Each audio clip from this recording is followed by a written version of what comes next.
Estudo Bíblico Tiago 4, versos 1 a 6, fonte de contendas nos maus desejos. Tiago cava até encontrar raízes que causam as divisões entre os santos e conclui que são causadas por desejos corruptos. A inveja continua sendo reconhecida como um desejo perverso e destrutivo. A inveja é um pecado contra Deus. Ela é a consequência de uma falta de gratidão a Deus, que derrama dádivas sobre o seu povo.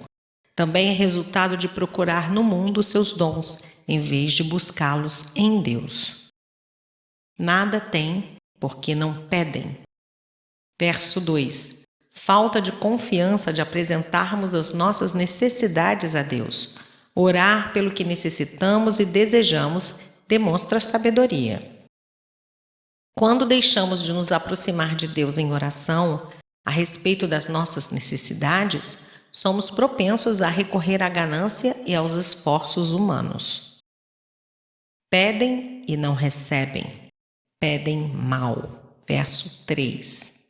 Orar da forma errada, sem fé. Romanos 14, 23, Hebreus 11, 6. Ou por motivos errados. Deus rejeita as nossas petições quando elas procedem de desejos repreensíveis, pedidos que visam incrementar os prazeres da carne. O alvo da nossa petição deve ser a graça de Deus, que nos dá liberalmente. Verso 6. O Espírito de Deus habita nos cristãos e por essa razão os crentes estão ligados a Deus na mais profunda intimidade. Portanto, Deus não irá tolerar uma fidelidade que esteja dividida entre ele e o mundo. Amigo do mundo se torna inimigo de Deus. Verso 4. A Escritura diz, verso 5. Provavelmente Tiago não se referia a um texto específico. É uma generalização semelhante àquela que se encontra em Mateus 2, 23. A ideia pode ser derivada parcialmente de Êxodo 20, verso 5 e Deuteronômio 4, 24. Deus resiste aos soberbos, mas dá graça aos humildes. Verso 6. Ver Provérbios 3:34. A altivez foi o grande pecado de Lúcifer. Ezequiel 28:17. Deus dá graça e honra a todos os que são humildes. E quem nos ensinou isso foi o próprio Jesus, que demonstrou humildade em todas as circunstâncias. Versos 7 a 10. Aproximando-se de Deus. Sujeitai-vos, verso 7. Estamos debaixo da autoridade de Deus, quer nos submetamos a ela ou não. Se submeter exige um ato voluntário de aceitação de autoridade. É uma questão de obediência. Resisti ao diabo e ele fugirá de vós, verso 7. Satanás não é igual a Deus em poder ou autoridade. Embora ele seja poderoso, ele não é invencível. Ele foge do santo que o resiste com a armadura de Deus. Efésios 6, versos 10 a 18. Quando o crente está próximo de Deus, o diabo não suporta e foge.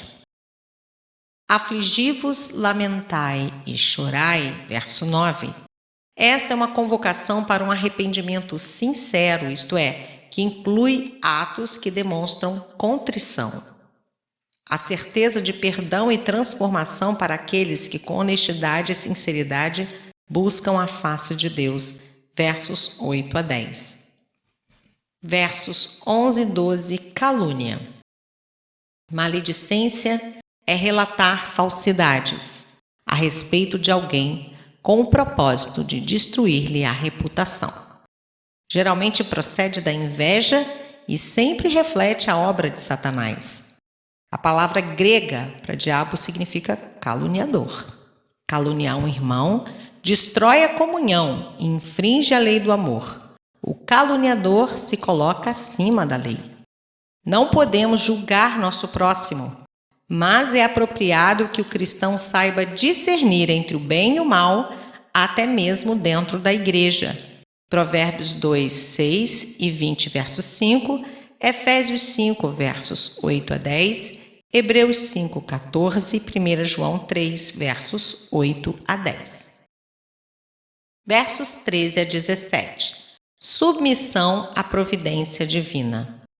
Tiago repreendeu aqueles que estavam desconsiderando de modo arrogante a soberania divina ao viver a vida e fazer planos para o futuro sem levar em consideração a vontade de Deus.